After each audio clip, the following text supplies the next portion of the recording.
Hey guys, today I am spending a little bit more time inside because I need to sew some masks. I have family members that need masks, so I am sewing today. I mean, there's a bunch of tutorials out there, a bunch of people showing you how to do it, but I'll show you the way that I'm doing it, and it seems to work good. Let's go over what you're gonna need to make a face mask.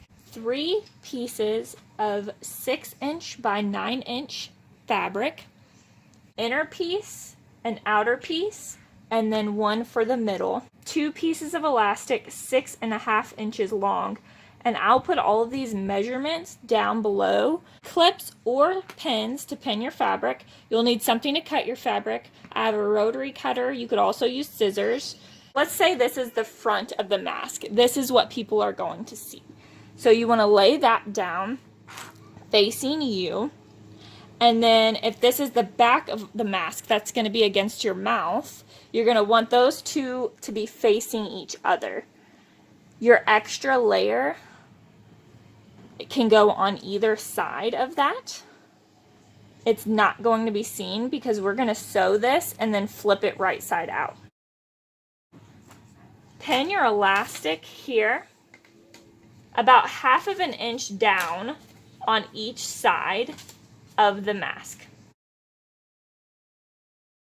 Once you have your elastic pinned, it's going to be a little bit wavy because it's pulling at the elastic. That's fine. What we're going to do is we're going to sew all the way around your borders, and you're going to leave 1.5 to 2 inch gap on one of the sides. That's how we're going to turn it inside out. So you have to leave a gap there.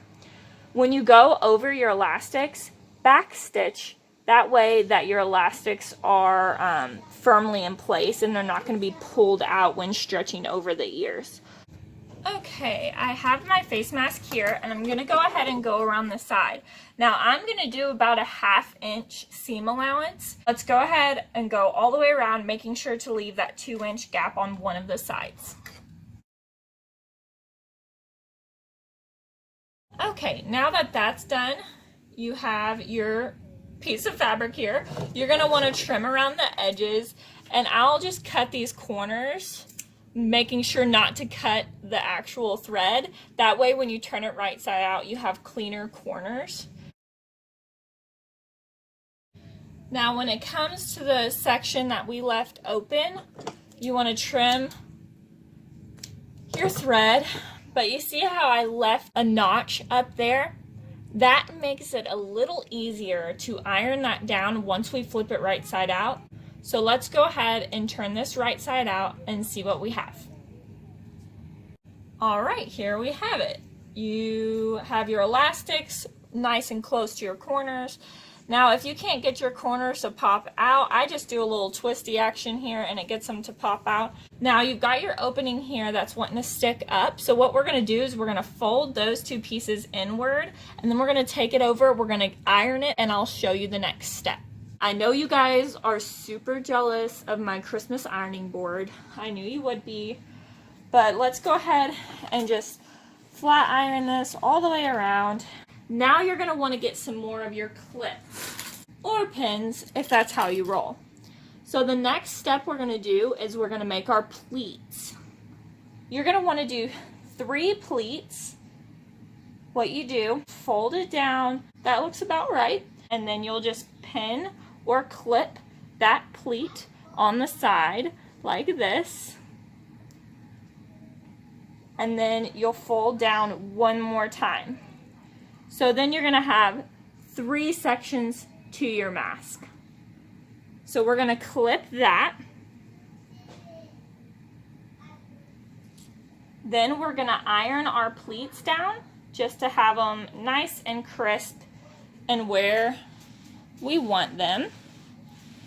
We're going to go over to the machine and sew around one more time, closing that open gap at the top, and your mask will be done. Now that we have our mask clipped, pleated, and ironed, we are going to sew around the mask entirely. Now, I found it helpful if you back stitch over these pleats, because if you think, you are sewing through quite a bit of layers there. We've got 3 layers to our mask, but with our pleats, you've got 6 layers of fabric that you're sewing through. So go ahead and back stitch over those pleats, and then your mask will be done. I wanted to show you on the top and the bottom, I've gone pretty close to the edge. You can finish it however you'd like. I don't go as close on the pleated side because the closer you try to get to that edge, it just makes it a little more difficult. But I'll show you what it looks like on. This is the finished mask. You just put it over each ear and open it up.